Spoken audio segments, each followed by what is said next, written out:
Good morning, or good afternoon, or good evening, depending on when you listen to this.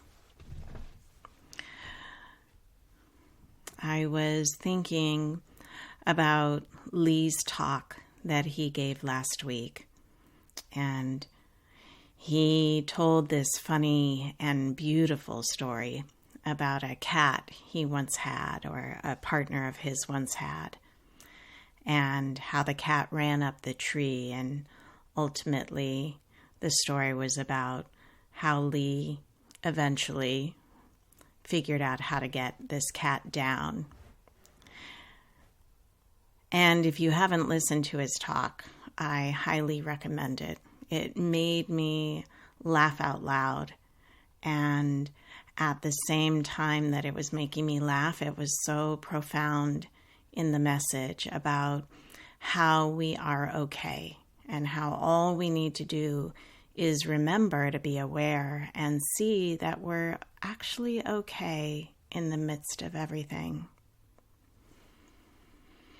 I think Jon Kabat-Zinn, in his book, The Full Catastrophe, talks about how if you're breathing, then you're okay. That it doesn't need to be more complicated than that. But I often make things more complicated than they are. And when I was thinking about what to talk about this week, I was reminded very clearly of this desire that I often have to be what I'm not. To be like a friend of mine who has this quick wit that I have always wanted to have. Or to be assured of myself like I see others and who are making a difference in this world and doing incredible things. Or to be like my husband's cousin or my very closest and dearest friend who can talk to anyone at any time about anything. And I think of these qualities, and when I think of them even now in this moment, I can feel the desire pulsing throughout the body. And the reason I'm bringing it up is because I'm smiling at myself at this same desire when I was thinking about what to talk about this week, that I wanted my talk to be like Lee's talk. And then I think about how perhaps I'm a greedy type. Lots of wants in this body, heart, and mind. I witness it in myself so much of wanting things to be different than they are. Of not wanting to feel something, so going to get some ice cream.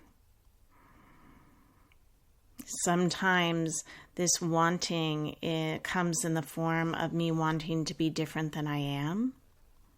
So it can feel very personal, right? Like there's something wrong with me. It can feel like that.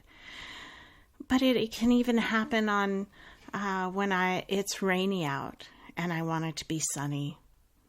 Or when it's boiling hot out on a really humid summer day and all I want is to be cool and fresh. And I don't see any harm in these wants. In fact, I see that there is real value in simply seeing them, in being aware of them, in hearing the tone of voice I'm using in my mind when I am aware of what I want. Because this tone of voice, right, can tell us so much about how we're treating ourselves and how we're treating others.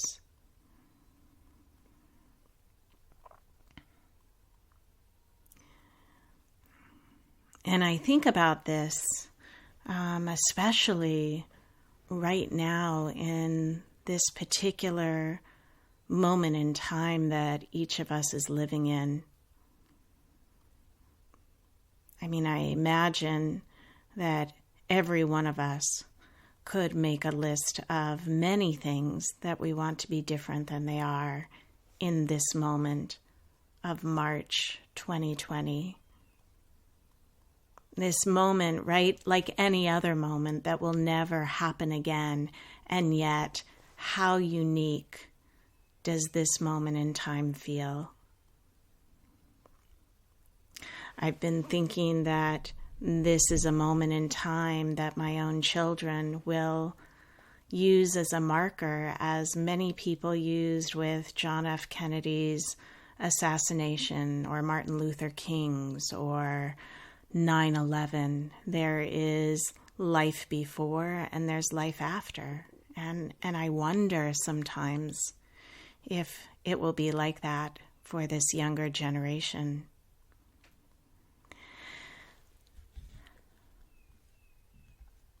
When we want things to be different and when our bodies are activated, which they might be in a time like this, I know mine is, it is like vibrating so much of the time.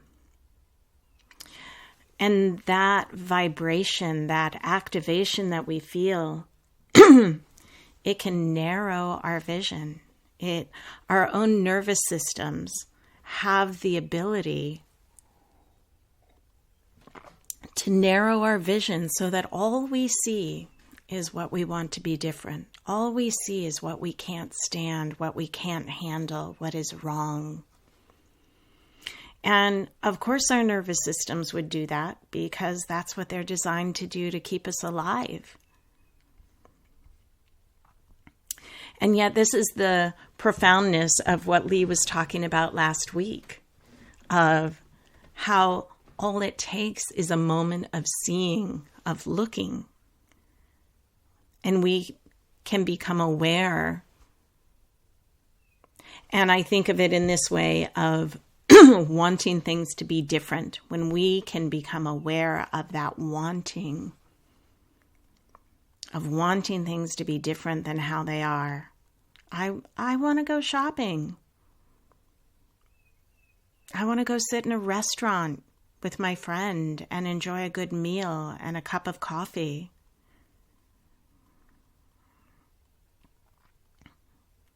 I want to go to my daughter's graduation with 1,000 other people.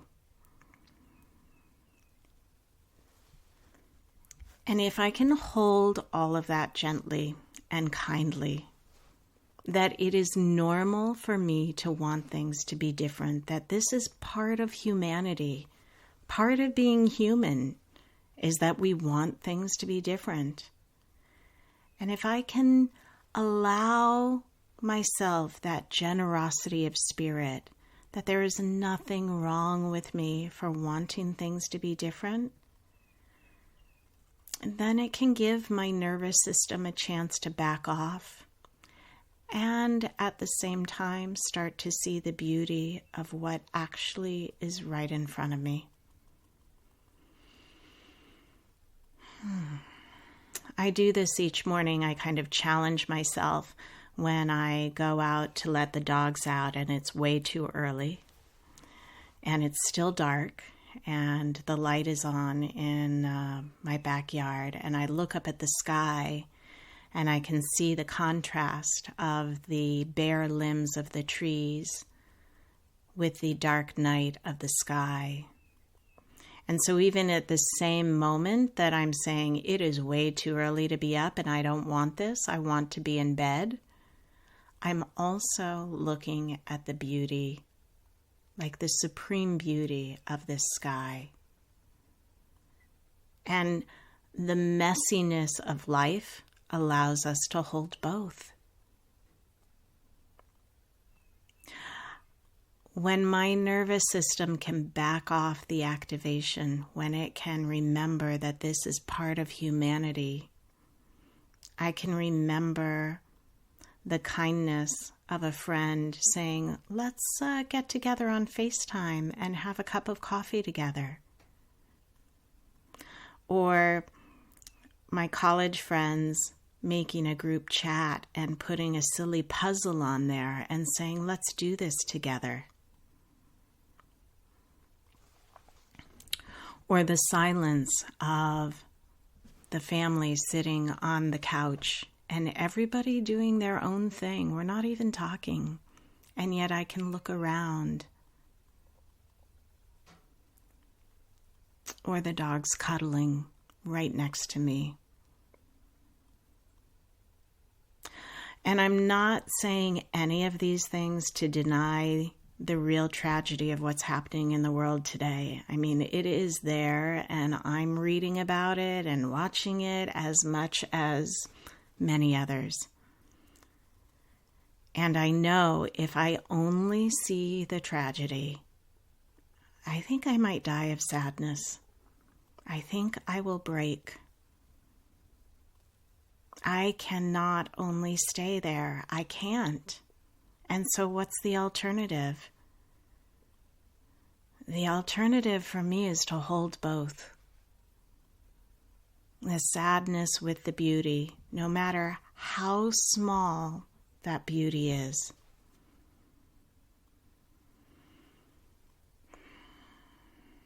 And the more times that I can remember this throughout the day, to connect myself to the earth, to look around, then the more times I might also remember to see that there is beauty right in front of me.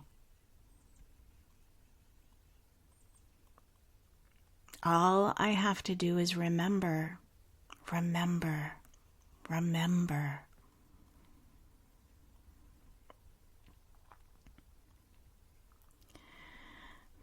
A few years ago, I did some training, and one of the people who was in my training cohort, he's such a beautiful soul.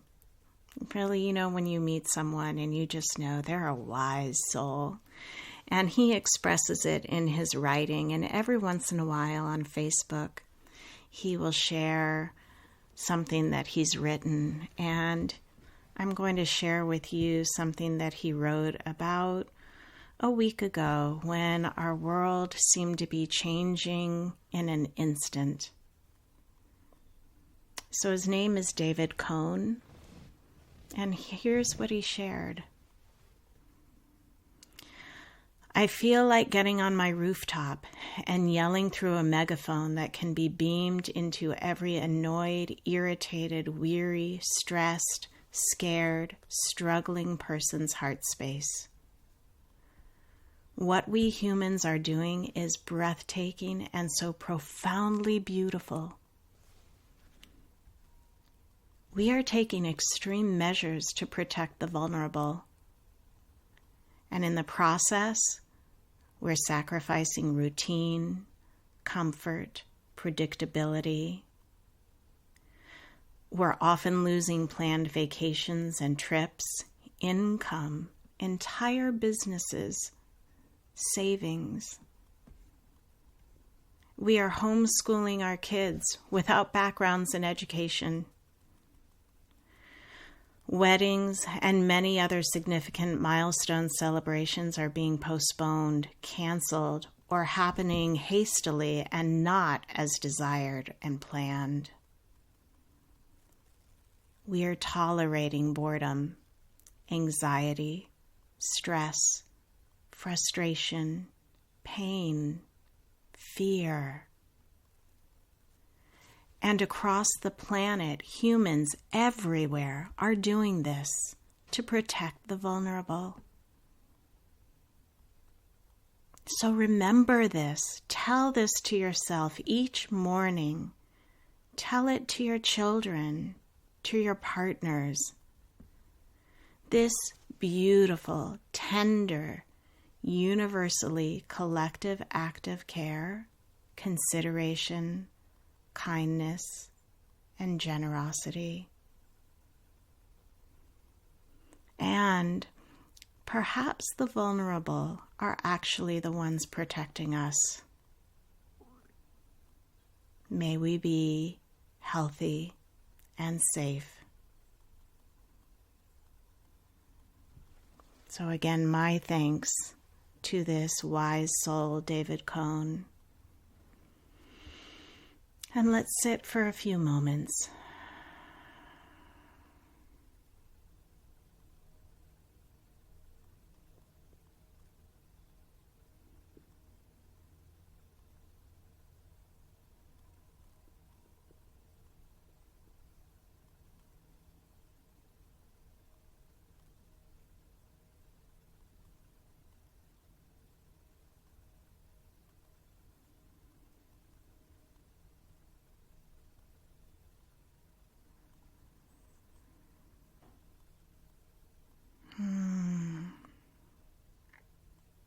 Thank you so much for your practice, and thank you for listening, and thank you for being you.